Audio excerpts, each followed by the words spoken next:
Baik Bapak Ibu, terima kasih.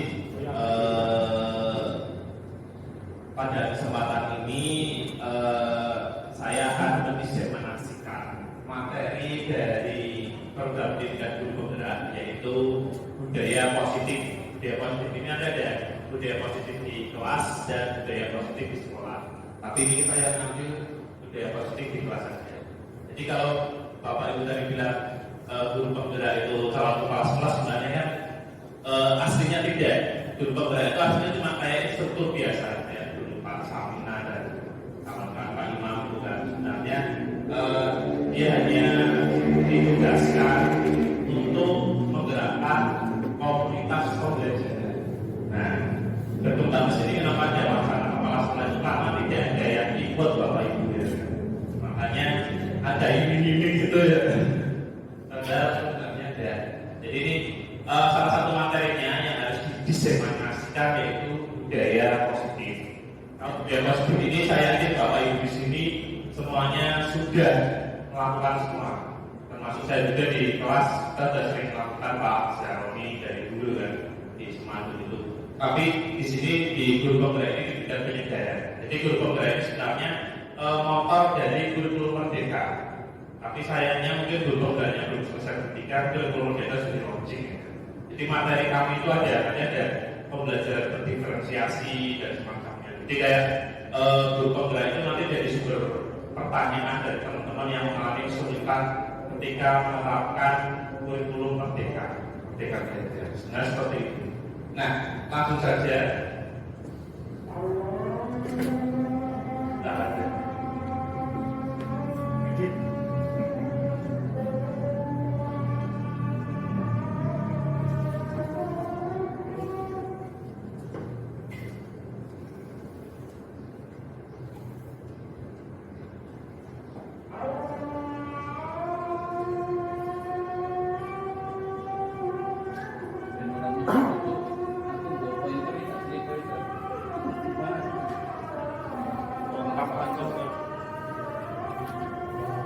Di pause dulu enggak?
Yang tengah untuk mundur lah, yang depan paling depan, yang paling belakang.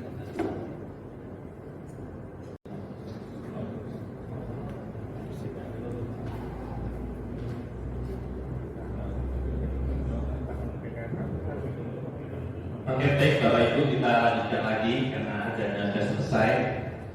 Tadi kita masuk ke budaya positif.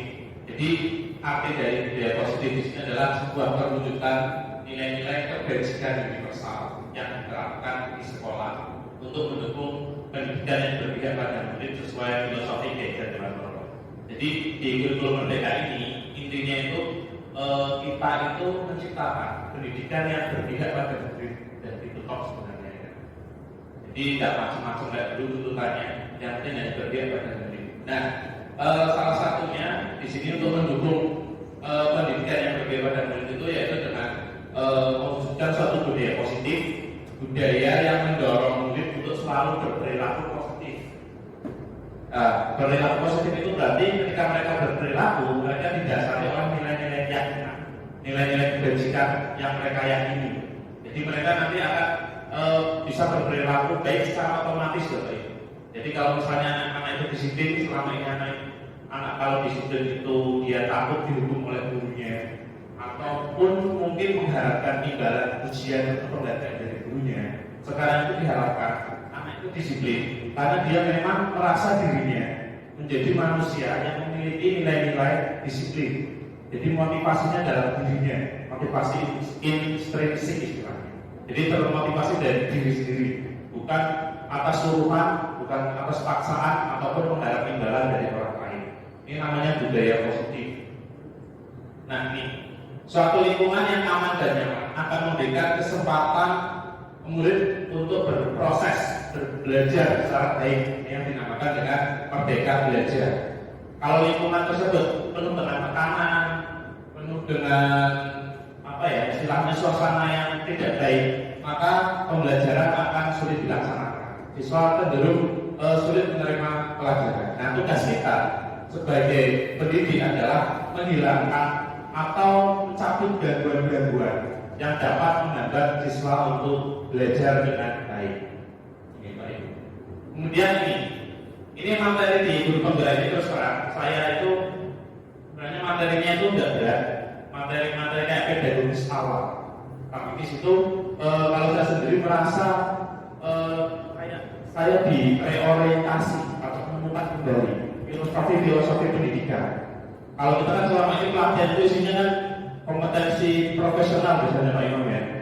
Biasanya kan membuat apa ya kan. Kurikulum pun seperti itu, tuntutan KD dan semacamnya. Tapi kalau di sini di guru penggerak ini ada materi-materi pedagogis awal, mungkin untuk mahasiswa kuliah semester 1 pendidikan, yang kita menemukan kembali kayak filosofi pendidikan diajar di Mantoro. Itu sebenarnya bagus dan saya baru tahu gitu. Tapi selama ini kita kenal kalau pendidikan yang bagus itu Finlandia, Jepang, Singapura. Sebenarnya kita sudah punya. Nah, ini di sini tuh diajak lagi guru untuk menemukan filosofinya. Kenapa kita menjadi pendidik? Nah, materi di sini tentang budaya positif diawali dari perubahan paradigma itu. Perubahan paradigma. Nah, yang dimaksud dengan perubahan paradigma adalah cara pandang kita. Cara pandang kita dalam memaknai proses pendidikan. Di sini ada Dr. William Glasser yang mengemukakan teori kontrol. Teori kontrol ini yang kemudian hari dikembangkan dinamakan teori pilihan atau choice theory. Beliau meluruskan beberapa miskonsepsi tentang makna pengendalian atau kontrol. Kita lihat coba itu. Kita sementara ini meyakini bahwa guru itu bisa mengontrol murid. Kita bisa mengarahkan murid. Murid itu yang penting kamu itu gurunya, pasti kamu jadi orang baik. Nah, ternyata menurut teori kontrol ini ada ilusi. Ilusi guru mengontrol murid. Sebenarnya kita tidak bisa mengontrol murid, kita hanya bisa mengontrol diri sendiri. Mereka mau diperintah oleh kita, mau diarahkan oleh kita, karena mereka memilih, ya kan, memilih untuk kita kontrol. Nah, itu yang sulit membuat mereka menyadari bahwa mereka itu mau untuk diarahkan oleh gurunya. Makanya anak juga kalau kita katakan itu biasanya ada suatu balikannya. Nah, ini adalah ilusi guru mengontrol murid. Kemudian satu lagi juga saya baru tahu ilusi bahwa semua penguatan positif adalah efektif dan bermanfaat. Selama ini kalau kita beri pembelajaran pada murid, kita kasih hadiah pada murid, pada orang di sekitar kita merasa bahwa itu positif, akan beri penguatan pada mereka. Ternyata menurut teori kontrol tidak selalu Pak itu. Dalam jangka waktu tertentu, kemungkinan murid akan menyadarinya dan mencoba untuk menolak rujukan kita. Ataupun bisa jadi murid tersebut malah tergantung pada pendapat sang guru. Jadi namanya di kayak anak kecil, nah seperti itu. Nanti di belakang ada beberapa teori, beberapa fakta yang menyangkal bahwa penguatan positif itu efektif. Ini saya baru tahu ya. Mungkin ini ilusi bahwa kritik membuat orang merasa bersalah dan dapat menguatkan karakter. Kadang-kadang menyindir murid Bapak Ibu ya. Membuat mereka seperti merasa bersalah ya kan. Padahal ternyata menurut teori kontrol di sini menggunakan kritik dan rasa bersalah untuk mengontrol murid menuju pada identitas gagal. Mereka belajar untuk merasa buruk tentang diri mereka, mengembangkan dialog diri yang negatif. Ya, kan? Ini. Jadi kalau kita kadang menyindir murid, istilahnya mengkritik, itu malah tidak bagus katanya. Kemudian banyak ilmusi bahwa orang dewasa memiliki hak memaksa. Kita seperti itu kan, murid-murid itu harus manut dengan gurunya, apapun perintah gurunya. Nah, ini banyak orang dewasa yang percaya bahwa mereka memiliki tanggung jawab untuk memiliki tanggung jawab untuk membuat murid berbuat hal tertentu. Padahal ini tidak efektif.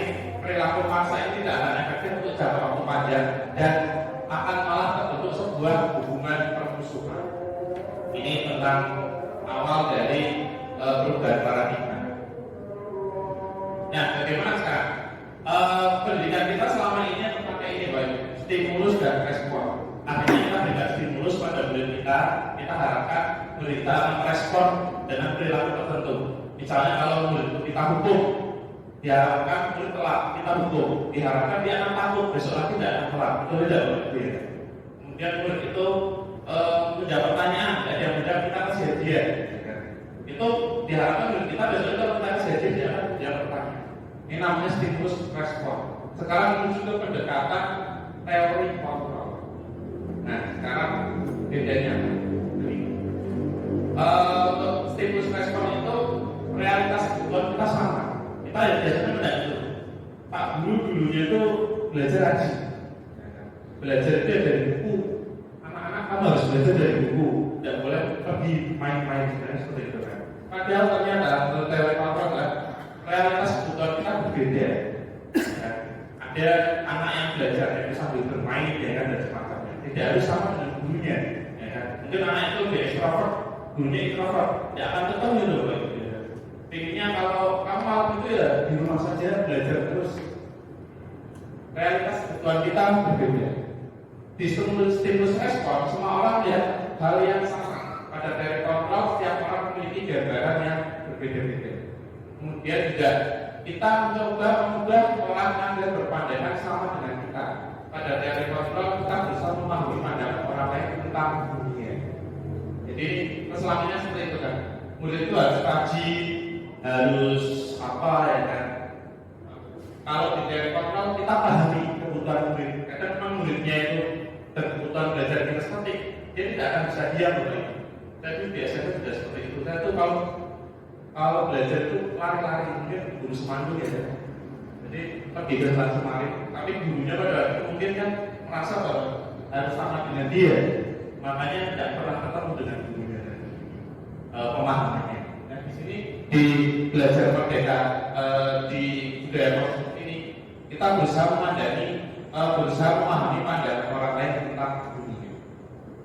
Nah kemudian ini pada teori stimulus kontrol, stimulus respon, perilaku buruk dilihat sebagai suatu kesalahan. Tapi pada teori kontrol semua perilaku memiliki tujuan.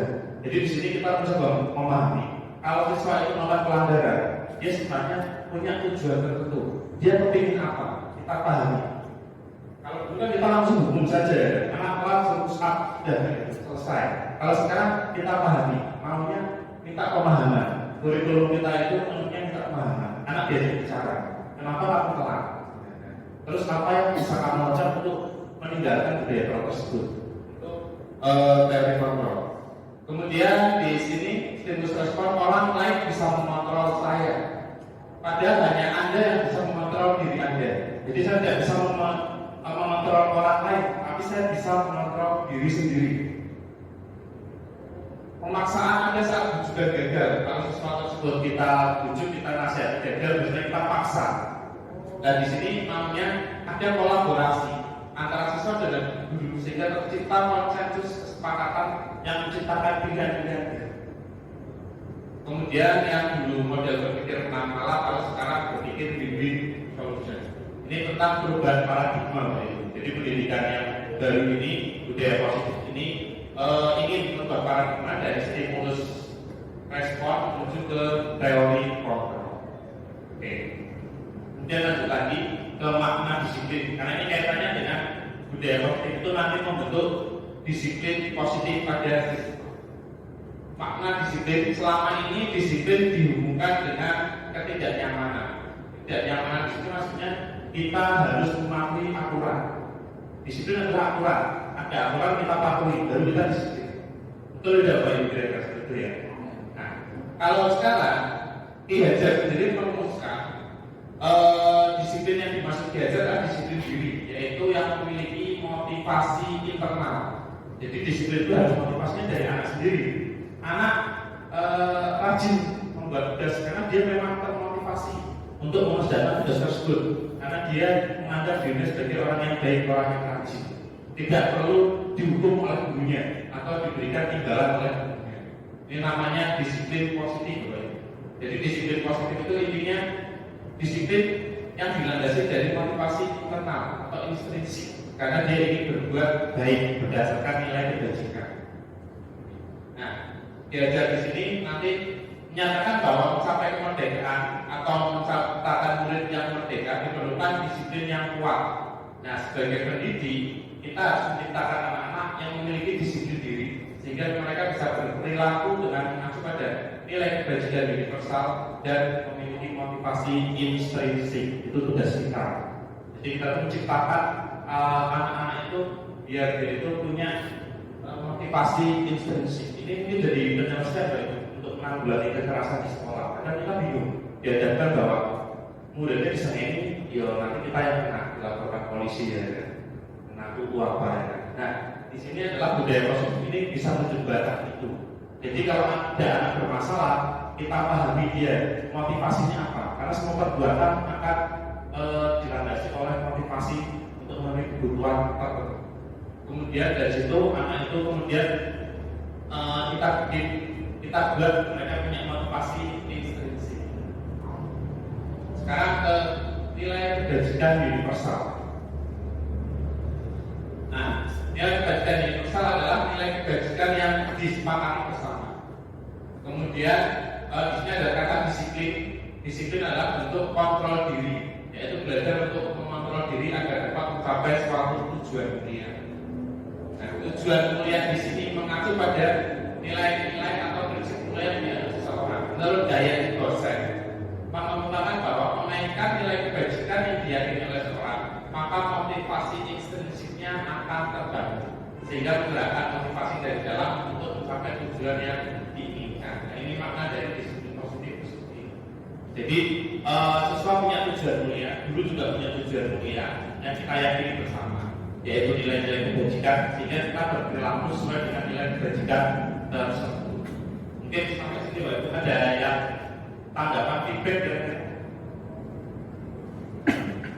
ya ada Bu Lilis, ada feedback tanggapan lanjut.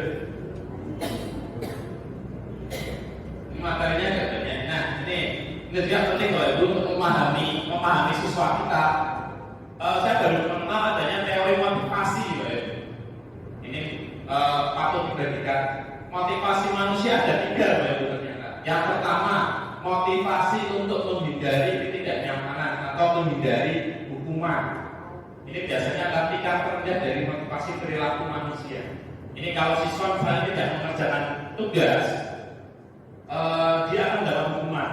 Pada hari dia akan mengerjakan tugas dengan sebaik-baiknya. Tapi motivasinya apa? Untuk menghindari hukuman. Begitu ketemu Pak Imam, tegas sekali, sesuai tidak bikin tugas suruh keluar. Begitu ketemu saya misalnya, saya tidak ada tugasan seperti itu, siswa jadi malas bikin tugas. Betul tidak Bapak? Nanti akan cenderung iya, paling Pak Guru ini tugasnya santai, jadi tidak akan kerja. Nah, ini adalah motivasi menghindari ketidaknyamanan. Kemudian motivasi yang kedua, untuk mendapatkan imbalan atau penghargaan dari orang lain. Di sini misalnya muridnya Pak Sam, sering dipuji oleh Pak Sam. Oh, kamu bagus nilainya. Oh, kamu bagus sekali kinerjanya. Dia senang sekali. Sehingga dengan Pak Sam dia suka sekali. Pelajarannya Pak Sam ditunggu. Begitu ketemu saya lagi, saya tidak pernah memuji orang misalnya. Dia akan malas juga itu. Ya kan? Itu makanya kalau kita sekarang itu peran guru jadi sangat besar sekali ya. Karena biasanya guru di sekolah itu macam-macam. Nah, ini adalah motivasi mendapatkan imbalan atau penghargaan dari orang lain. Nah, sekarang Yang terbaru adalah motivasi yang ketiga. Motivasi orang untuk melakukan suatu pekerjaan atau perilaku adalah untuk menjadi orang yang mereka inginkan dan menghargai diri sendiri dengan nilai-nilai yang mereka percayai. Lama di sini dia motivasinya dari dalam diri. Saya mengerjakan tugas karena saya yakin saya itu siswa yang rajin. Saya itu orang rajin memang baik. Makanya saya ingin menjadi orang yang rajin mengerjakan tugas. Sehingga di sini entah gurunya Pak Imam, entah Pak Samina, entah Pak Jero, entah saya, semua dia kerjakan tugas. Dia tidak peduli temannya enggak mengerjakan tugas tidak apa-apa. Yang penting saya itu orang baik. Saya beda dengan teman saya. Ini namanya motivasi intrinsik. Ini motivasi ini bersifat internal dari dalam, bukan eksternal. Tidak harus ada Pak Sam, tidak harus ada Pak Imam, tidak harus ada Bu Lilis. Dia akan tetap berperilaku baik. Ini namanya teori motivasi. Ini bukan teori baru. Kemudian ini hukuman dan penghargaan. Mungkin agak cepat ya Bu, biar materinya banyak. Hukuman dan penghargaan. Nah, hukuman ada 3 istilah Bapak Ibu. Kita mengenalnya ada hukuman, konsekuensi dan konsep darurat itu yang didapatkan dari Kristen adalah restitusi. Kalau hukuman dan konsekuensi saya rasa sudah kita pahami bersama. Hukuman ini bersifat tidak berencana atau tiba-tiba. Anak tidak tahu apa yang akan terjadi dan tidak dilibatkan. Jadi itu pada peraturan. Anak tidak mengerjakan tugas langsung dihukum. Kamu keluar kelas, kamu tidak boleh ikut pelajaran saya. Itu namanya hukuman. Kalau konsekuensi sudah terencana dan sudah disepakati oleh siswa dan guru, oleh murid dan guru. Misalnya anak-anak kita kerja, kalau tidak mengerjakan tugas, kamu berarti harus keluar. Anak sudah tahu. Itu namanya konsekuensi. Sekarang konsep baru apa? Restitusi. Restitusi ini ada unik. Restitusi adalah proses menciptakan kondisi bagi murid untuk memperbaiki kesalahan mereka, sehingga mereka bisa kembali pada kelompok mereka dengan karakter yang lebih kuat. Restitusi juga merupakan proses kolaboratif yang mengajarkan murid untuk mencari solusi atas masalah mereka, membantu murid berpikir tentang orang seperti apa mereka dan bagaimana mereka harus berlawan orang lain. Merupakan disiplin positif. Jadi di sini seperti ini. Kalau ada siswa yang tidak mengerjakan tugas, siswa tersebut seharusnya idealnya kita ajak bicara. Kenapa kamu tidak mengerjakan tugas? Dia akan menjawab. Kita cari tahu motivasinya apa, kebutuhannya apa. Kemudian dari situ siswa kita ajak bicara. Apakah kamu yakin kamu bukan orang yang rajin? Dia akan punya balikan, oh Pak, saya orang yang rajin. Nah dari situ kita kasih restitusi atau pertolongan. Biar anak itu menemukan ide. Kita cukup lontarkan pertanyaan. Mas, kira-kira untuk perbaiki kesalahan ini kamu bisa melakukan apa? Pengen dapat pertolongan untuk perbaiki kesalahan ini. Dia akan punya ide sendiri. Oh iya Pak, saya nanti akan mengerjakan bisa selesaikan hari ini dan besok saya akan rajin. Nah itu namanya dia punya solusi sendiri dari dalam diri mereka. Dulu hanya fasilitator saja. Kemudian ketika dia merasa itu berasal dari diri mereka akan lebih memaknai itu sebagai suatu sikap yang baik atau disebut dengan disiplin positif. Itu Bapak Ibu tentang konsep hukuman, konsekuensi dan restitusi. Nah, ini Bapak Ibu, ini bedanya. Ada hukuman itu kita sebut sebagai identitas gagal, kalau konsekuensi dan restitusi disebut identitas sukses. Kalau hukuman sesuatu yang menyakitkan harus terjadi, ada kita hukum saja itu berlebihan kadang-kadang ditendang atau di apapun itu namanya hukuman. Kalau konsekuensi sesuatu harus terjadi, karena ada aturan, karena ada aturan harus ada suatu konsekuensi. Kemudian kalau restitusi merupakan pilihan, anak kita kasih pilihan. Kamu sudah melakukan kesalahan, apa yang kamu lakukan untuk perbaiki? Nanti akan berpikir sendiri, coba itu sendiri dan melakukan sendiri. Sehingga motivasinya adalah internal. Dia tidak takut akan gurunya, tidak takut akan peraturan, tapi dia memang punya keinginan untuk berbuat baik. Itu namanya restitusi. Hukuman tidak nyaman untuk anak untuk jangka waktu panjang. Kalau konsekuensi jangka waktu pendek dia tidak nyaman. Kalau restitusi ini menguatkan, anak akan belajar. Saya itu pernah melakukan kesalahan ini, saya tidak akan mengulanginya. Sehingga karakternya menguat bahwa dia meyakini bahwa saya orang baik. Nah, ini maksudnya penguatan karakter itu seperti itu. Kalau hukuman juga tidak, korban mendapatkan keadilan, korban bisa diabaikan, kalau restitusi korban bisa mendapatkan ganti. Hukuman anak murid atau anak akan tersakiti kalau ini tidak nyaman. Kalau di sini dia akan merasa mendapat kemuatan, dia akan menemukan identitas baru. Oh, kemarin saya salah, sekarang saya ingin berubah, makanya identitasnya baru gitu loh. Mendapatkan penguatan karakter sebagai orang baik. Kemarin saya jahat, sekarang saya baik. Kemudian hukuman perilaku pasif agresif meningkat, biasanya tidak suka dengan gurunya yang hukum. Kemudian konsekuensi penguatan hanya bertahan dalam waktu pendek. Kalau restitusi masalah terpecahkan, bahwa anak itu akan belajar, karena dia belajar di dalam diri sendiri, maka itu akan bermakna bagi dia. Kemudian di sini hukuman tidak akan berjalan bila murid tidak takut. Makanya ini suasananya tegas sekolahnya. Kalau ini konsekuensi memerlukan monitoring dan supervisi terus-menerus. Kalau yang restitusi, anak ketika sudah melakukan restitusi dengan sendirinya, dia akan bertanggung jawab atas perilakunya. Guru tidak perlu menyuruh lagi bahwa ini tidak akan menyuruh mengerjakan tugas, tidak kasih tugas, anak itu sudah berjalan semua. Itu budaya positif. Kemudian berlaku aja supaya institusi. Kalau ini mengikuti peraturan dalam masyarakat, kalau ini fokus pada pemecahan masalah dalam jangka panjang, pemecahan masalah yang penting anaknya. Kalau hukuman misalnya kalimatnya peraturannya adalah seperti ini, kamu harus melakukan ini. Kalau konsekuensi biasanya kita apa peraturannya, apakah kamu melakukannya. Kalau restitusi, apa yang kamu yakini? Kita bicara fokus pada anak itu yakin dia orang baik atau tidak, dia rajin atau tidak. Kemudian apa yang bisa kamu lakukan untuk memperbaiki masalah ini. Kemudian hukuman anak akan jelas akan membenci karena dia merasa tersakiti. Kalau ini anak akan menghormati peraturannya saja. Kalau yang restitusi anak akan menghormati dirinya dan orang. Dia menghormati diri sebagai saya itu orang baik. Saya tidak mungkin melakukan ini. Saya tidak akan mencuri karena saya orang baik. Nah, secara ini berarti kalau hukuman itu bersifat negatif, konsekuensi netral. Kalau restitusi adalah disiplin secara positif. Ini Bapak Ibu, yang dimaksud dengan disiplin positif. Dan ini lewat saja. Nah, ini Bapak Ibu, yang konsep tadi saya bilang, saya baru menemukan ini. Saya merasa selama ini mungkin kita semua merasa kalau kita memberikan penghargaan atau hadiah pada anak itu hasilnya baik.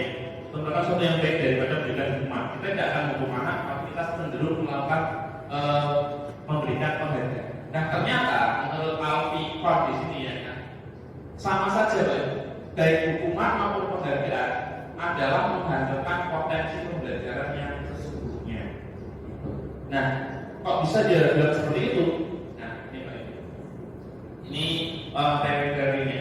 Yang pertama ini pengaruh jangka pendek dan jangka panjang. Penghargaan efektif jika kita menginginkan seorang melakukan sesuatu yang kita inginkan dalam jangka waktu pendek. Jika kita menggunakan data lagi dan lagi, maka orang tersebut akan bergantung pada penghargaan serta kehilangan motivasi dari dalam. Seperti tadi, dia tergantung pada paksa, sering menguji, dia hanya melakukan itu pada paksa. Ketika paksanya sudah pindah, misalnya pindah sudah substansi, tidak ada biologinya diganti oleh guru yang lain, dia tidak akan mengerjakan tugas, ya kan? Karena dia merasa tidak mendapatkan penghargaan itu. Kemudian jika kita mendapatkan penghargaan untuk melakukan sesuatu yang baik, maka selain kita senantiasa berharap mendapatkan penghargaan tersebut, kita pun menjadi tidak menyadari tindakan baik yang kita lakukan. Jadi kita fokusnya bukan tidak baik, tapi mendapatkan penghargaan yang dipaksa, ya kan? Mungkin saya akan melakukan tugas sekenanya saja. Yang penting saya untuk pertama dipuji oleh paksa, seperti itu. Ini namanya penghargaan tidak berpengaruh. Kemudian penghargaan tidak efektif, Pak. Suatu penghargaan adalah suatu benda atau peristiwa yang diinginkan, yang dibuat dengan persyaratan. Hanya jika Anda melakukan ini, maka Anda akan mendapatkan. Jika saya mengharapkan penghargaan dan tidak mendapatkannya, maka saya akan kecewa dan berkecil hati dan kemungkinan lain kali tidak akan melakukan usaha lagi. Kalau Pak Sam suatu saat mengecewakan saya tugas oleh Pak Samnya tidak memuji saya, tidak menghargai saya tidak akan bertanya lagi, saya kecewa. Itu namanya penghargaan yang tidak efektif, Pak. Jadi sama saja sebenarnya hukuman dan penghargaan tidak sama. Kemudian nanti penghargaan terus hubungan baik. Anak yang selalu dipuji-puji, nanti akan membuat anak yang lain merasa iri. Oh hanya dia yang dipuji terus, pasti ada. Lah anak yang tidak dipujinya kan malas sebenarnya. Padahal yang kita urusi kan sebenarnya semua anak. Ini namanya penggantian merusak hubungan. Biasanya di kelas sudah akan bersaing Pak Ibu. Anak yang sering dipuji biasanya dipuji oleh temannya malah. Dan itu pemanasan. Anak jadi merasa tidak nyaman juga. Namanya penggantian merusak hubungan. Nah ini ada riset Pak Ibu. Riset satu saja dalam sebuah percobaan sekelompok anak laki-laki diberikan dari gambar-gambar wajah di panggilan layar. Mereka harus memberitahu jika wajah tersebut sama atau berbeda. Gambar tersebut hampir sama. Beberapa dari mereka diberi penghargaan dalam bentuk uang pada saat mereka memberikan jawaban benar. Sementara sebagian yang lain tidak. Jadi satu dikasih uang, satu tidak. Hasilnya Pak Ibu, anak laki-laki yang dibayar membuat lebih banyak kesalahan. Kira-kira kenapa seperti itu? Mungkin kalau analisis saya, anaknya jadi mementingkan uangnya. Seperti dia mengerjakan tugas sebanyak-banyaknya dan dapat uang. Tugasnya kualitasnya tidak kita ketahui. Itu mengapa anak laki-laki yang dibayar lebih banyak membuat kesalahan. Ini bukti bahwa penghargaan mengurangi ketepatan. Nah ini yang paling penting itu yang kita pelajari. Penghargaan menghukum mereka yang tidak mendapatkan penghargaan. Misalnya sistem ranking, mereka yang mendapatkan itu akan merasa paling dihukum. Berikan penghargaan dan hukuman adalah hal yang sama karena keduanya mencoba perilaku seorang. Karena orang pada dasarnya tidak suka mengendalikan dalam jangka waktu lama penghargaan akan terlihat hukuman. Pernah bayangkan Pak Ibu anak yang sering ranking 1 di sekolah, kelas 1, 2, ranking 1 terus, begitu ranking kelas 3 dia ranking 5 atau ranking 2, dia akan merasa terhukum. Artis-artis itu kan Pak Ibu ya. Dia punya prestasi, begitu dia melakukan kesalahan langsung dibully ya. Dia namanya penghargaan yang menghukum. Ya kan? Kita memuji orang terus dan dia melakukan kesalahan, orang suka akan merasa terhukum. Oh saya tidak bisa memenuhi ekspektasi orang-orang. Dia akan merasa terhukum. Dan itu bisa berdampak buruk pada anak tersebut. Ini namanya penghargaan yang menghukum. Nah, sekarang konsep selanjutnya tentang restitusi, sebuah pendekatan untuk menciptakan disiplin positif.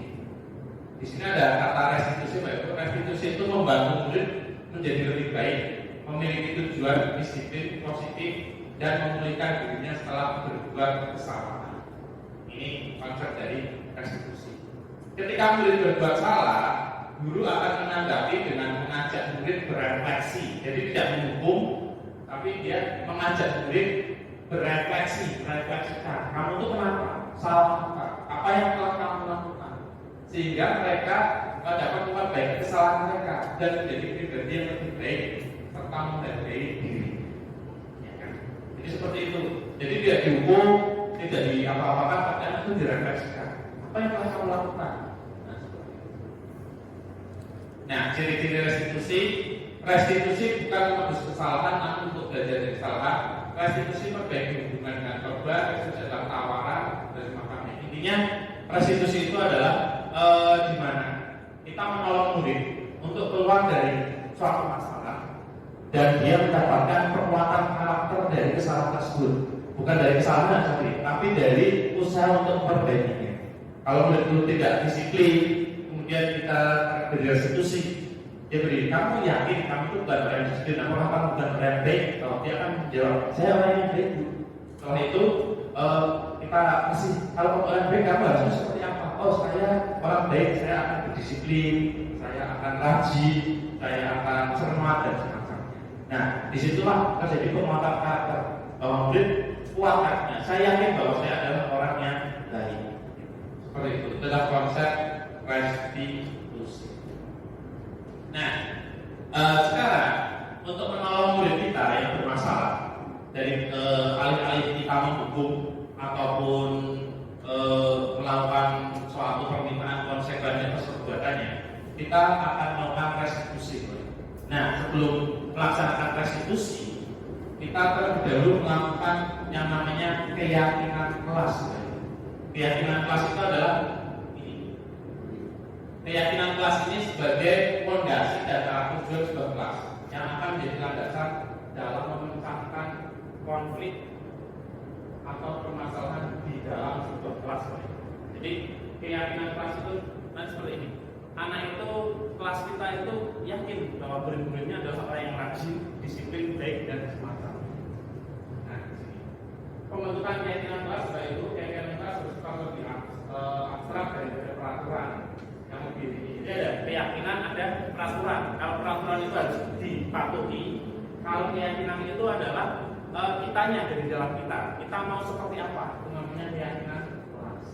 Keyakinan kelas berupa pernyataan universal. Keyakinan kelas senantiasa dibuat dalam bentuk positif.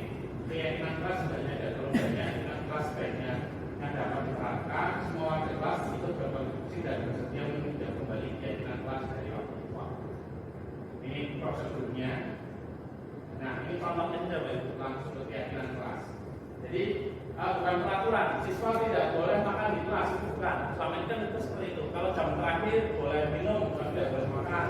Nah, sekarang kita lihat juga bukan peraturan, tapi keyakinan. Saya ini kelas kita meyakini bahwa kita adalah orang-orang yang punya rasa hormat. Makanya saya tidak akan makan di jam terakhir karena saya menghormati guru saya yang mengajar.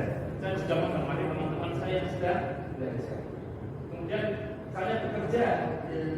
Misalnya kalau aturan kita harus mengerjakan tugas, kita dilarang untuk apa? Nah kalau di sini bekerja misalnya, kelas kita meyakini bahwa kita orang-orang yang rajin, makanya saya dan teman-teman kelas akan selalu mengerjakan tugas dari guru. Itu namanya bekerja. Nah, jadi kita di sini memahami beda antara keyakinan kelas dengan peraturan kelas. Ya. Kalau peraturan itu nanti kita ada motivasi, takut dihukum oleh guru atau ingin dipuji oleh guru. Kalau keyakinan kelas itu motivasinya dari dalam. Bahwa kita memang merasa bahwa kita punya sikap hormat, sikap rajin bekerja dan sikap diterima atau dibimbing. Ini namanya keyakinan kelas. Nah, sekarang ini yang penting lagi Pak itu tentang kebutuhan dasar manusia. Mungkin nanti bisa kita refleksi bersama diri kita ya. Ternyata diri kita itu punya 5 kebutuhan dasar. Teorinya semua tindakan adalah untuk memenuhi kebutuhan dasar kita. Ketika kita mendapatkan apa yang kita inginkan, sebenarnya saat itu kita sedang memenuhi satu atau lebih dari kebutuhan dasar kita. Nah, kebutuhan dasar manusia itu ada 5 poin. Di sini bertahan hidup, penguasaan, kasih sayang, kebebasan dan kesenangan. Ini membantu kita untuk memahami murid kita. Jadi kalau anak ada bermasalah, kita pahami dari 5 teori kebutuhan manusia. Misalnya di contoh kasus Ibu Ambar sedang bingung menghadapi kelas salah satu murid kelasnya yaitu Doni. Beberapa anak di kelas 2A telah datang pada Bu Ambar dan menurut Doni seringkali meminta bekal makan siang mereka. Jika Anda memahami situasi Ibu Ambar, apa yang Anda lakukan? Menurut Anda kira-kira apa alasan Doni melakukan itu? Untuk memahami Doni yang sering meminta bekal makan siang pada teman kelasnya, kita pakai ini pakai 5 teori dasar kebutuhan manusia. Sehingga kita nanti akan bisa memahami Doni. Kalau misalnya dia nanti kebutuhannya kok bertahan hidup, Doni ini lapar tidak punya uang untuk makan, itu kita bisa bantu. Kita bisa bantu dengan traktir Doni atau memberi dia beasiswa. Sehingga Doni ini tidak akan melakukan hal-hal yang aneh lagi, perilaku menyimpang. Nah, dari kasus ini Pak Ibu kita simpan, kemudian kita lihat dari 5 sudut pandang. Berdasarkan kebutuhan bertahan hidup. Kebutuhan bertahan hidup adalah kebutuhan yang bersifat fisiologis, misalnya kesehatan rumah dan makanan. Itu kebutuhan dasar kita Pak Ibu ya.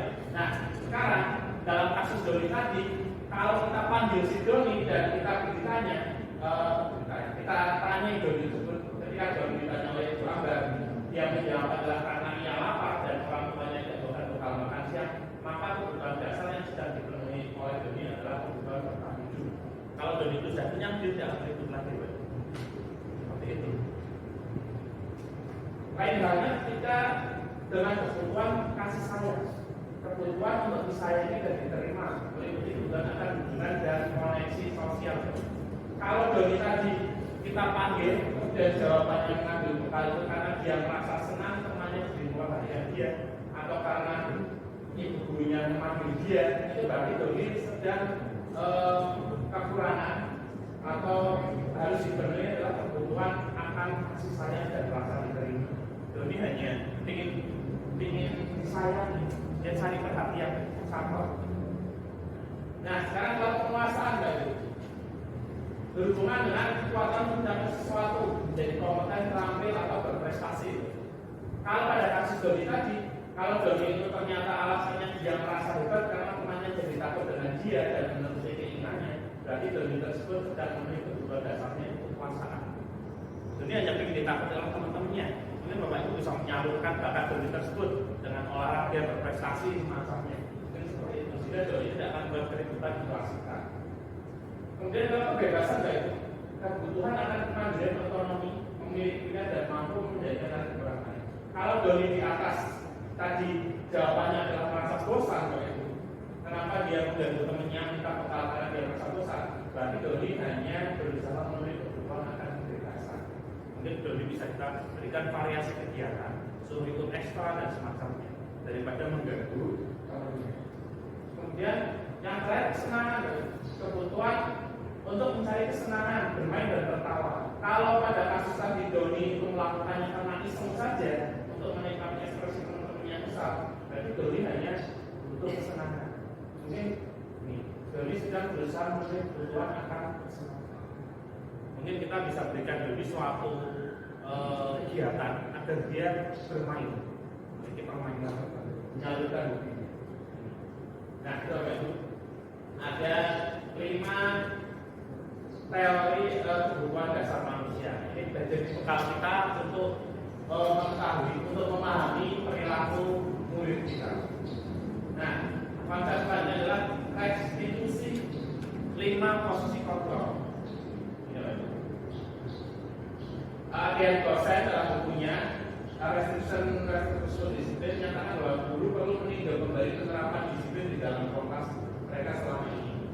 Melalui serangkaian riset, Dr. William Dasar Gosen berkesimpulan ada 5 posisi kontrol yang diterapkan pada guru, orang tua, atau penuntut dalam melakukan kontrol. Artinya ketika kita melakukan kontrol pada siswa ada 5 pilihan. Yang pertama adalah posisi kontrol sebagai penghukum. Jika ada siswa melakukan kesalahan, guru cenderung menggunakan hukuman fisik ataupun verbal. Kalimat seperti Pak perlihatkan saya atau awas. Siswa telat, Anda langsung Bapak Ibu guru langsung ngomong, kamu selalu saja salah. Pasti selalu yang terakhir selesai. Tapi ini langsung salah rasanya datang. Itu penghukum Bapak Ibu. Ada lagi yang kedua adalah membuat rasa bersalah. Kalau ada siswa melakukan kesalahan, Bapak Ibu guru yang berposisi kontrol sebagai pembuat rasa bersalah, dia akan bilang seperti ini, Ibu sangat kecewa sekali dengan kamu. Berapa kali Bapak harus memberitahu kamu? Gimana coba kalau orang tua kamu tahu kamu berbuat seperti ini? Kemudian yang ketiga adalah sebagai teman, Bapak Ibu. Oke, cek. Nah, posisi yang selanjutnya sebagai teman, Pak Ibu. Guru yang seperti ini, Pak Ibu. Kalau ada siswa melakukan kesalahan, panjenengan yang punya yang berposisi kontrol sebagai teman cenderung mengungkapkan ini. Ayo bantulah sebagai bapak ya. Ayo ingat tidak bantuan bapak selama ini. Ya sudah, kali ini tidak apa-apa. Ini sebagai teman. Kemudian sebagai pemantau, kalau sebagai pemantau biasanya Bapak Ibu guru mengkonfirmasikan kesalahan siswa untuk disanksi ataupun konsekuensi dari berdasarkan peraturan. Misalnya seperti ini, peraturannya apa yang harus kami lakukan, sanksi atau konsekuensinya apa. Nah, ini ada empat posisi kontrol Bapak Ibu. Semuanya punya hal negatif di sini. Kita harus sebagai contoh. Kalau di sini guru seperti ini senantiasa percaya, hanya ada satu cara agar pembelajaran bisa berhasil, yaitu cara membuku. Biasanya galak, killer ya. Kemudian kalau pembuat merasa bersalah, di posisi ini murid akan memiliki penilaian diri yang buruk tentang diri mereka. Murid merasa tidak berharga. Di sini mau balik guru ini ya. Kemudian kalau di posisi sebagai teman, hal negatifnya adalah Bila suatu saat guru tersebut tidak membantu, maka murid akan merasa dikecewakan. Jadi dia merasa aman aja, semua kesalahan akan diberikan gurunya. Kalau gurunya suatu saat tidak bantu, dia akan merasa kecewa. Kemudian kalau sebagai pemantau, seorang pemantau sangat mengandalkan perhitungan catatan data yang digunakan sebagai bukti. Posisi ini menggunakan stiker sheet, data set. Posisi pemantau sendiri berawal dari stimulus respon yang menunjukkan tanggung jawab guru dalam mengontrol murid. Kalau di sini kan berarti muridnya hanya terpacu pada peraturan. Nah, sekarang yang direkomendasikan dari pelatihan ini, kurikulum merdeka ini atau budaya positif ini adalah ini loh, posisi kontrol sebagai manajer. Posisi di mana guru berbuat sesuatu bersama dengan murid, mempersilahkan murid bertanggungjawabkan perilaku atau kesalahannya, mendukung murid agar menemukan solusi atas permasalahannya sendiri. Jadi kita menemani murid tersebut merefleksikan kesalahan dan menemukan pemecahannya. Kalimatnya seperti ini ya. Apa yang kita yakini? Apakah kamu meyakininya? Jika kamu meyakininya, apakah kamu bersedia memperbaikinya? Jika kamu perbaiki ini, hal ini menunjukkan tentang apa dan apa rencana kamu untuk perbaiki hal ini. Ini tugas seorang manajer bukanlah untuk mengatur perilaku seorang, kita memberi murid untuk dapat mengatur dirinya. Seorang manajer bukannya memisahkan murid dari kelompoknya, tapi mengembalikan murid tersebut ke kelompoknya dengan lebih baik dan kuat. Oke, ke videonya aja Pak Ibu.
Nah ini Bapak Ibu sedikit ilustrasi.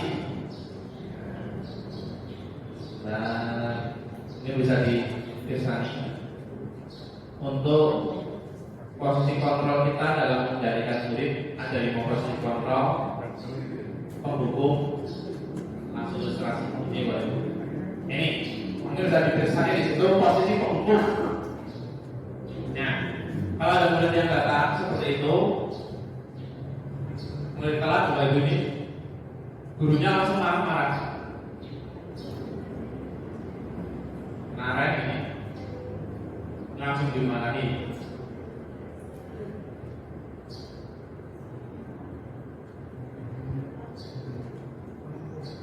Ini langsung marah-marah ini ya.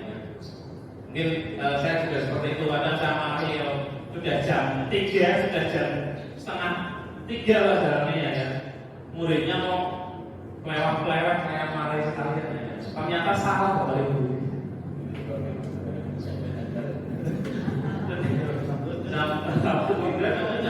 Kalau kajian itu jam 8, 9, 10, 11, jam 10 itu sudah teler ya. Muridnya sudah lemes, gurunya sudah lemes ya.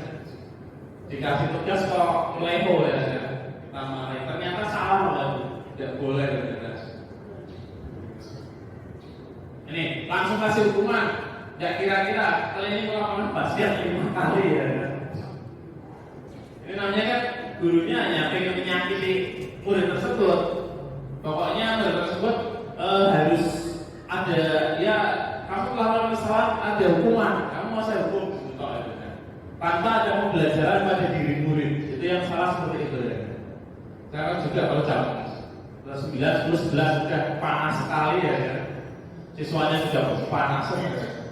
Ini dampaknya murid akan menjadi pendiam dan tidak menyukai guru atau mata pelajaran yang diampu. Tidak suka gurunya ini lah. Nah, yang kedua adalah membuat rasa bersalah Bapak Ibu. Ini kasusnya sama terlambat, si marahnya terlambat. Kita lihat kalimatnya berbeda.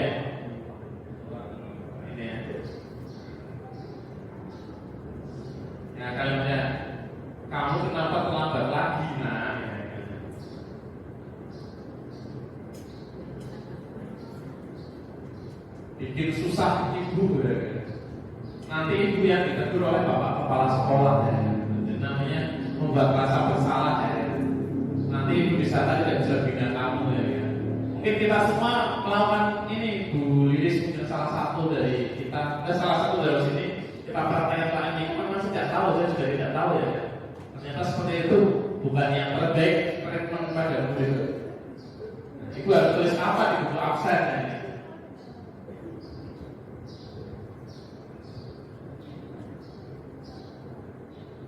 Muridnya hanya maaf saja ya.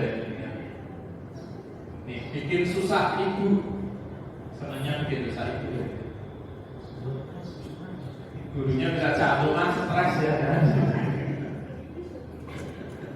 Jangan Yulia ini seperti ini. Saya stres ini ya. Kalau kita ada wangi ya. Ini membuat rasa bersalah, membuat rasa bersalah baru. Ternyata ada efek negatifnya juga ini. Guru menyatakan hal yang merasa kesalahan daripada murid dengan membuat guru menderita ya.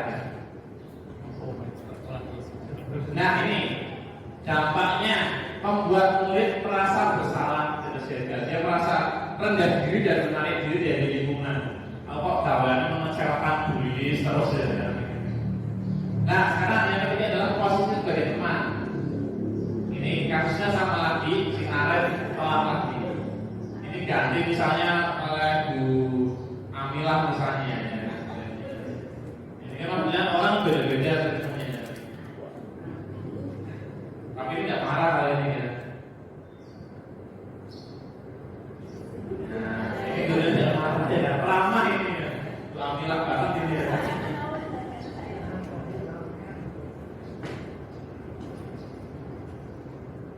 Ini kayak temannya, kita bersikap sebagai teman. Malah dipuji nih kan.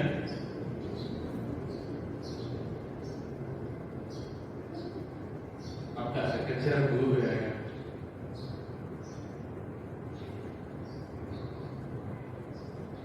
Ini tidak dapat hukuman, tidak dapat apa-apa ya kan. Malah dibantu oleh gurunya. Jadi penguatannya kayak tadi berikan penghargaan positif ya. Nih, malah dibantu ibu beresin absen kamu. Nah, ini ternyata treatment seperti ini pada siswa ada dampaknya juga. Nih ciri dari mesin teman itu suara guru akan ramah, cenderung bersedia gurau untuk menghangatkan suasana. Nah, murid akan merasa senang, aman dan akan dengan guru. Ini mungkin sekilas positif ya. Identitas yang terjadi adalah sukses atau berhasil. Nah, ternyata di sini dampaknya adalah dorongannya berupa eksternal, Bapak Ibu. Murid akan tergantung pada satu orang. Berarti kalau saya hanya tergantung pada Bu Amilah, kalau yang ngajar bukan Bu Amilah ya nakal lagi ya, seperti itu biasanya. Mereka tidak mandiri dan tidak berpikir sendiri. Nah sekarang yang keempat, posisi sebagai pemantau atau monitor. Sama, naret telat lagi. Sekarang gurunya berperilaku sebagai pemantau. Kalau ini biasanya mengkonfirmasi dengan peraturan. Nah, gurunya beda ya.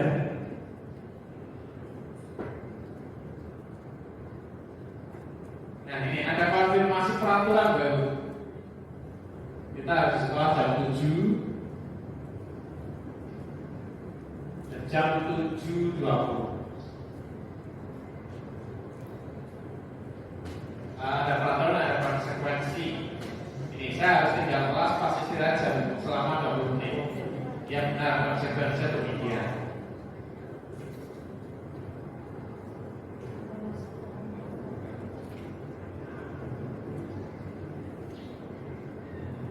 Ini naik.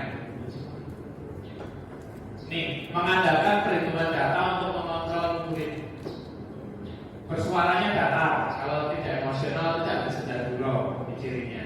Tercipta identitas jadi positif atau berhasil. Namun ada dampaknya, murid akan menghitung konsekuensi dari dia tanpa memahami sepenuhnya nilai kebajikan, tidak sepenuhnya mandiri. Nah ini yang direkomendasikan itu posisi sebagai manajer. Kita lihat sekarang yang direkomendasikan oleh dan budaya positif adalah posisi sebagai manajer. Kalian di sini. Jadi gurunya tetap tegas di sini. Kita lihat bedanya.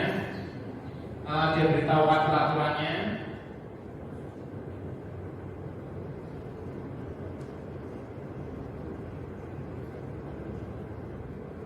Ini menanyakan keyakinan baru, keyakinan sekolah mana yang perlu kamu tingkatkan. Nah, narenya juga menghargai diri sendiri dan orang lain. Jadi narenya kayak gini. Kamu yakini kesepakatan yang disepakati tadi keyakinan kelas itu? Ia berusaha meyakini. Nah, memperbaiki kesalahannya bagaimana? Bersedia. Ditanyakan, kamu perbaikinya cara apa? Dia berpikir sendiri Pak Ibu, sehingga bermakna. Saya akan coba untuk tidak lupa mengikat alarm. Kemarin ditambahkan usaha bahwa dia akan lebih baik lagi.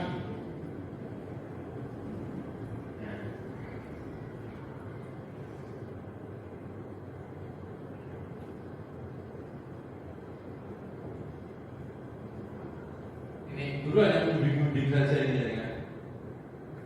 Kira-kira kapan kamu akan mulai ya? Memulai berbuat baik ya, tidak telat lagi. Nah, segera Bu. Ya, kan?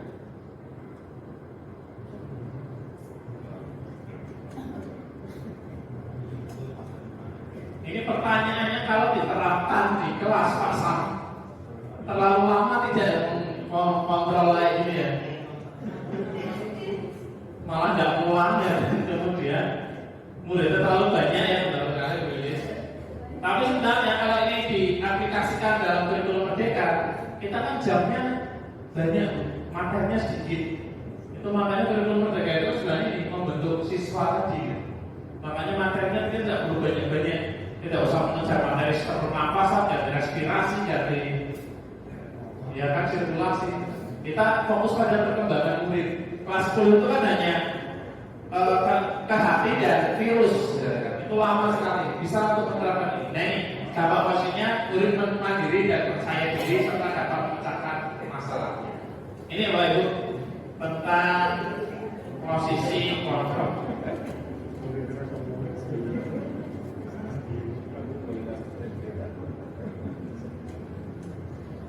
Oke, yang terakhir Bapak Ibu, materi terakhir yaitu restitusi segitiga restitusi. Bagaimana kita menolong siswa melewati melalui cara segitiga restitusi. Apa itu segitiga restitusi? Yaitu tahapan untuk memudahkan para guru dan orang tua dalam melakukan proses menyiapkan anaknya melakukan restitusi. Ya, jadi kita bantu murid kita untuk melakukan restitusi. Restitusi itu berarti kan kembali dengan lebih kuat ya kan? Caranya dengan segitiga restitusi. Nah ini Bapak Ibu nanti mungkin bisa jadi acuan kalau di kelas. Kalau ada murid bermasalah, langkahnya adalah segitiga ini. Yang pertama menstabilkan identitas. Ini berdasarkan teori kontrol, kita semua akan melakukan hal terbaik yang bisa kita lakukan. Kemudian langkah adalah validasi tindakan yang salah. Kita menyadarkan bahwa murid tersebut dia telah salah. Validasi tindakan salah.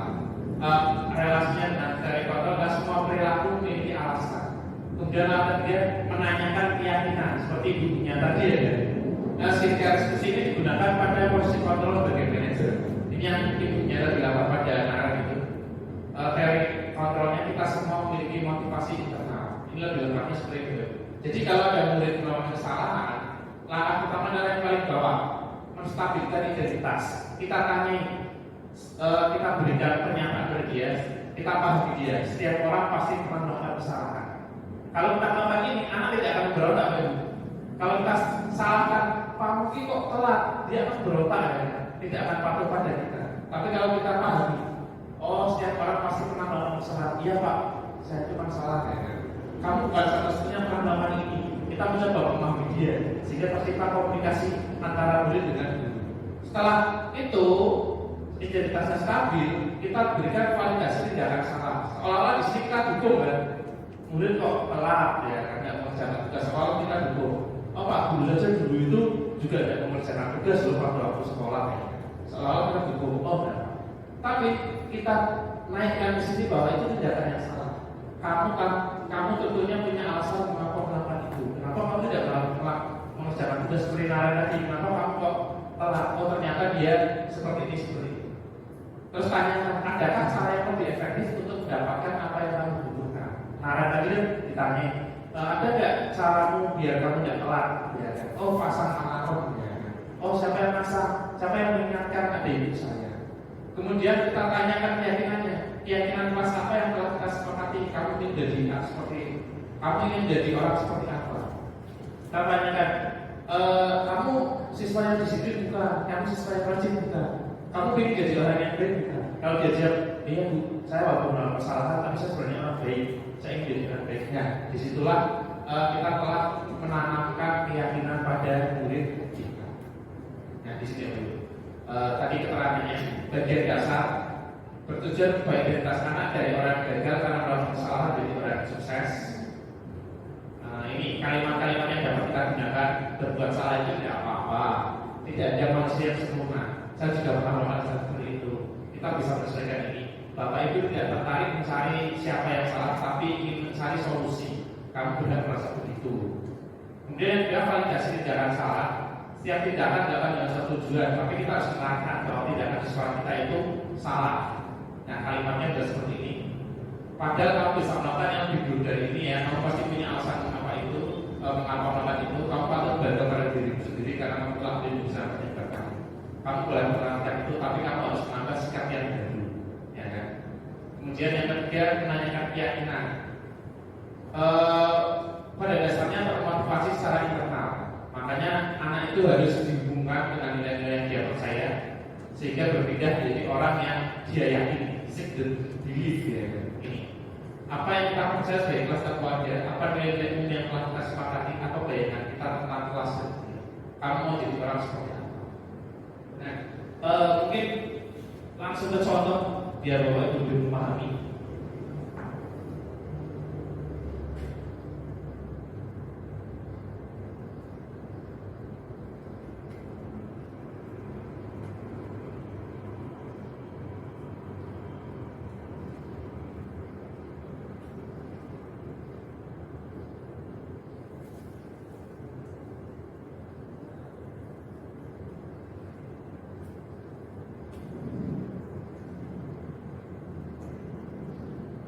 Ini Bapak Ibu mungkin contoh sekilas saja bagaimana kita membantu murid melakukan restitusi terhadap dirinya sendiri. Ini dipanggil salah, dipanggil karena kesalahan. Nah, sudah beda. Yang pertama, stabilkan identitas. Nah, setelah ini kesal maki-maki temannya, ya aku marah lah ya. Dia marah sekali dan mereka ya, kesal banget. Ya, Pak gurunya betul, ya kamu pasti marah dan kesal kalau dituduh sebagai tukang fitnah. Kalau memahami, kita pahami dulu sesuai itu kebutuhannya. Nah, validasi tindakan yang salah. Kita tunjukkan kalau itu salah. Nah, dia merasa didukung oleh gurunya. Nah, ini kan, kamu akan betul punya alasan. Dia masih menggugur di dalam ini kan. Nah, kan. Validasi pasti kamu bertanya sesuatu yang penting buat kamu kan. Kamu bisa belajar lebih gegabah lagi, tapi tidak. Kita kan dukung, oh kamu bagus sudah hebat. Agak menurun kan, sudah agak menurun di syaratnya.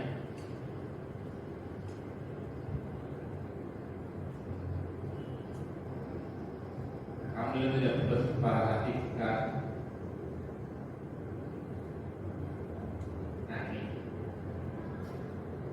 Menanyakan keyakinan. Nah, apakah saya dengan keyakinan kelas? Makanya perlu dibentuk keyakinan kelas tadi ya. Atau kalau tidak keyakinan sekolah, prinsip kalau bocor itu tadi dipakai itu kan ada integritas, ya, mandiri, itu kan namanya keyakinan.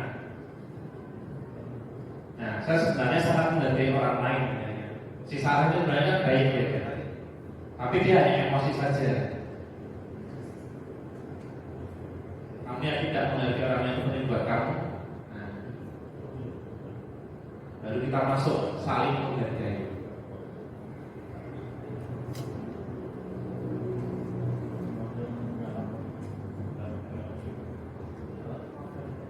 Nah, dia memaafkan sendiri, betul dia restitusi. Saya bisa jadi lebih sabar, membelah jeda untuk kalau berpikir mau apa saja. Kamu bersedia perbaiki masalah ini? Nah seperti itu gitu. Bersedia ya. Nah, saya mulai yakin. Kamu mau menjadi orang seperti apa? Saya akan jadi orang yang bertanggung jawab.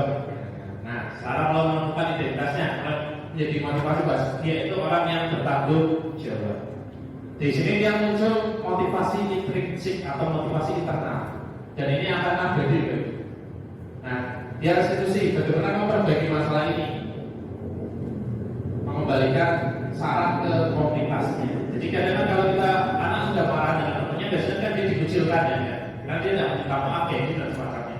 Dengan restitusi ini, si saraf tadi diberikan keyakinan bahwa dia itu orang baik, dia bisa minta maaf. Sehingga saraf harus mau minta maaf pada Eka tadi, kemudian saraf dan Eka berteman kembali ke komunitasnya. Itu maksud dari membantu murid lewat segitiga restitusi. Oke Bapak Ibu, kiranya mungkin seperti itu paparan saya, mungkin terlalu panjang ya Bapak Ibu. Ini karena materinya berbeda. Saya harusnya memilih tapi ini tak berikan semua saja. Nanti nanya di guru penggerak itu banyak materi lagi. Kita bisa belajar tentang pembelajaran berdiferensiasi sesuai dengan kurikulum Merdeka. Nanti mungkin kalau misalnya apa ya kita bisa sharing ya. Tapi tidak sebanyak ini kan berarti memang membuat materinya baik. Karena harus 1 jam. Mungkin ada feedback atau balikan atau tanggapan? Silakan. Tidak ada. Mas Jaya, berarti sekarang ini kalau anak melakukan sesuatu tidak perlu dipuji, tidak perlu disalahkan. Tidak perlu disalahkan. Karena tadi memuji sudah salah. Ya, menyalahkan ya. lebih salah.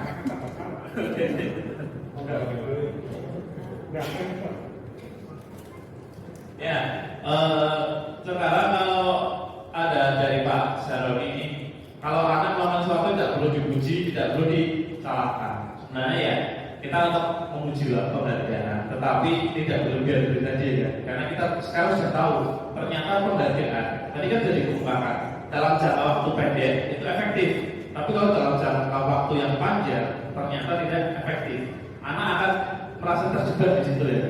Kalau anak aja kan kayak labelisasi itu kan, anak yang kelas 1 ranking 1, kelas 2 ranking 1 terus dia anak pintar ya. Suatu saat dia mungkin ada kesalahan atau apa.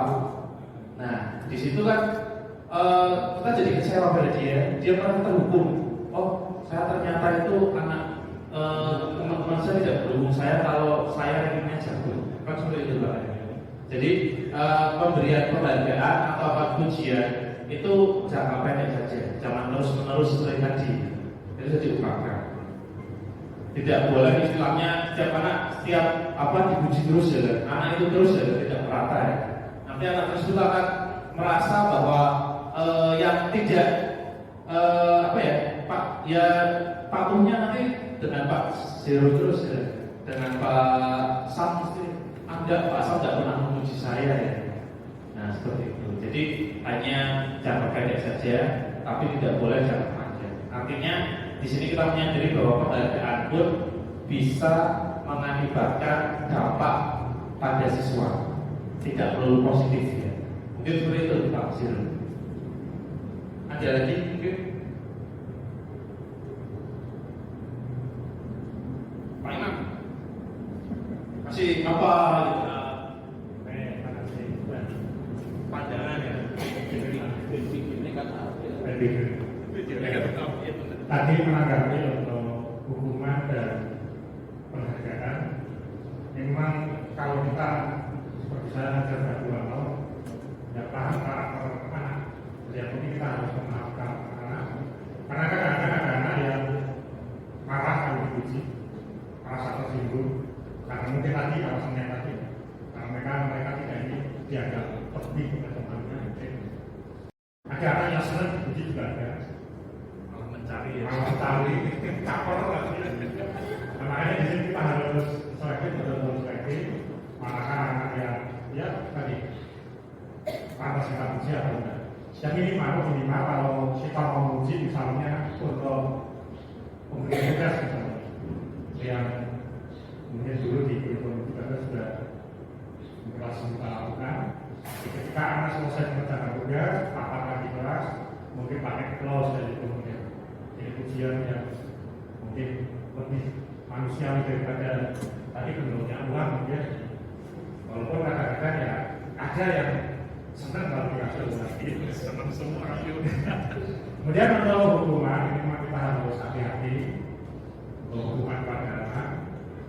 Ya setidaknya kalaupun kita untuk menghukum tak paksa harus menghukum, dan kita harus menghindari verbalis ataupun dengan apalagi dengan kata dengan fisik.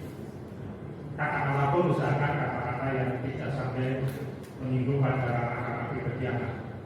Jadi misalnya kamu makannya pizza sampai seperti itu. Ya itu contohnya misalnya itu kan menyinggung pribadi anak. Jadi kita pakai bahasa yang halus, bukan yang halus. Ini kalau terpaksa harus menghukum.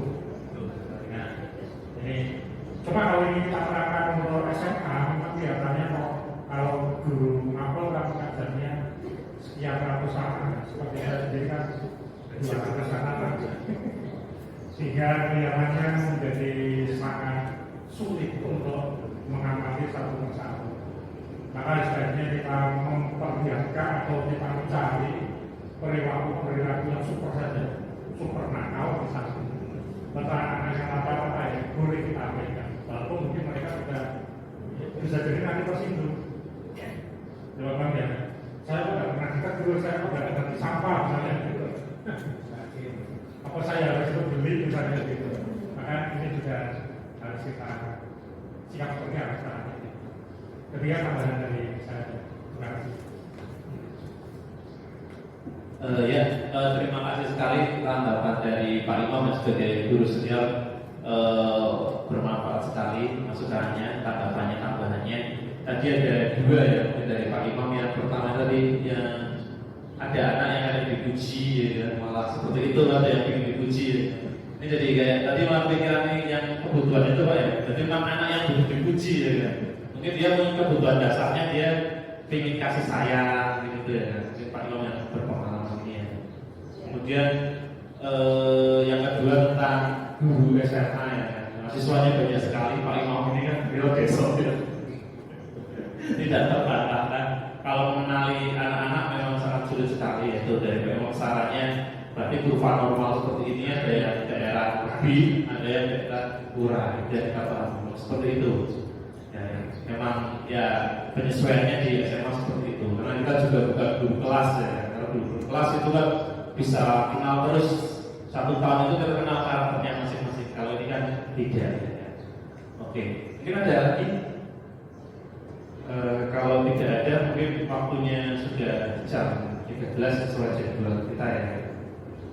Mungkin untuk paparan diseminasi pendidikan guru penggerak tentang budaya positif ini kami cukupkan. Kesimpulannya yaitu kita sebagai guru perlu membentuk budaya positif di kelas kita agar anak-anak bisa belajar dengan baik dan mereka mencapai tujuan pembelajaran telah ditetapkan, karena sekarang pembelajaran itu harus berpindah pada murid sesuai filosofi Genscher. Mungkin seperti itu saja. Apabila ada kesalahan saya mohon maaf. Terima kasih. Assalamualaikum warahmatullahi wabarakatuh. Ini langsung di